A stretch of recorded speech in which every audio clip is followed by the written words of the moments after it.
Mr. Heavyweight Boxing today? Hey, what's up, man? This is Chris, the Nightmare Ariel, and you're watching Mission. Heavyweight boxing fans, what's the deal? Now, I did not think that fight was going to go the distance last night. I picked Makhmudov to win the fight, but I did not think he was going to win by decision. I picked him to win by knockout. Carlos Takam, he came in there, man, the tough, wily veteran, came in there and showed me and the other fans, all of us, that he still got a little bit left. I just thought in that Joyce fight, man, just thought he was long in the tooth, and just these big guys, these big power punchers, he wouldn't be able to stand up to him the way he was able to stand up and go rounds with AJ and Joseph Parker. And even in the Chisora fight when he got knocked out, he was winning some rounds, doing really well. I just thought he'll get overwhelmed in this fight, and boy, was I wrong. He came out, now, like a lot of us, we thought his best shot, Takam, was to throw overhand rights and left hooks. Well, first, to talk about the first 20 seconds of the fight. He goes down on the right hand. Once I saw that, I was like, yeah, this is what I thought. Guy's just too heavy-handed for him. Takam won't be able to get in with his jab. But no, he got up. He shook that quick knockdown off and pretty much controlled the rest of that round. Won the second round. Look, the judges, I know two of the judges gave him 4 rounds out of 10. You can argue he won 5 or 6 rounds, but it's the 2 knockdowns that hurt him, all right? But he was doing a good job of backing Makhmudov up, man, with left hooks and overhand rights. He was able to land them pretty much at will. There was a point, I believe it was in the 2nd or 3rd round. I forget which, I want to say the 2nd, or maybe it was the 3rd, but Takam landed a good right hand on Makhmudov, made Makhmudov back up.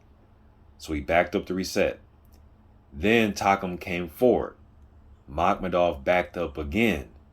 Then he proceeded to circle right. That let me know right there, Takam has his respect.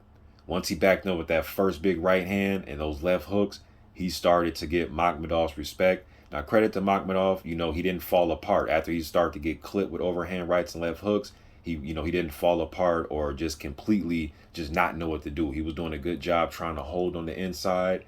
But when he was standing out for range, he was allowing Takam to leap in with left hooks and overhand rights. He was being timed beautifully. Takam was timing him beautifully. Makhmudov was being predictable, man. He was throwing the left jab and the right hand. Left jab, right hand, left jab. And as soon as he misses the right hand, he was either getting clipped or he'll fall in to clinch. All right, so he wants to kind of work on that, man. They can't just be so one-dimensional. Now, Takam was doing a great job of kind of, what the old school fighters do, where they kind of get the shoulder in front of their, right under the chin. And then he was kind of taking his right hand, kind of, swiping at his face. A lot of guys do that to throw the rhythm of their opponent off. When guys, Bernard Hopkins used to do it a lot, where he'll have his right hand and look like he's wiping his nose. But that's, just timing, moving, rhythm. He's trying to get you, trying to get your timing off. All right. And he was doing a good job of moving his head. His trainer, Takam's trainer, you can hear him saying, "Bring that Tyson, bring your feet with you." He was trying to get him to throw his hands and not throw his hands and lunge, but throw his hands while his feet are moving forward and cutting the ring off on Makhmudov and getting up out of there when he got his punches off. So I thought his corner was shouting the right directions for Takam, but those 2 knockdowns hurt him. I thought Makhmudov missed some opportunities to land some uppercuts, but again, I think it was the defense, Takam moving his head off the line, and that little old school trick when you take your right hand and kind of, when you're batting at your face, you kind of batting at your chin, batting at your nose, and then boom, you step in with a jab. And he was kind of throwing Makhmudov off with that old school trick, man. But where do you guys want to see Makhmudov go from here? I know he's rated highly by the WBC and I believe the WBA. I believe in both of those sanctioned bodies he's rated number 6. I believe so. Somebody leave in the comments if I'm wrong, but I know he's highly rated by 2 of the sanctioned bodies. I would love to see any type of title elimination fight, or if they're not ready for that yet and they want to wait a little bit, I think a fight with a guy like Jerry Forrest will be good for Makhmudov. Somebody that will probably take him the distance again. Somebody that's not there to lay down. Winnable fight. A guy that's not viewed as a huge power puncher, but he does try to get you into a battle of attrition, and he will try to force a quicker pace fight.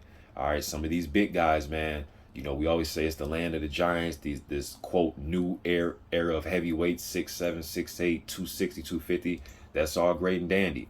But a lot of these smaller heavyweights, right? These 6'2", 6'3", 230, 220 pound type of heavyweights, they put that high work rate up and they get to making these big guys miss and test that gas tank.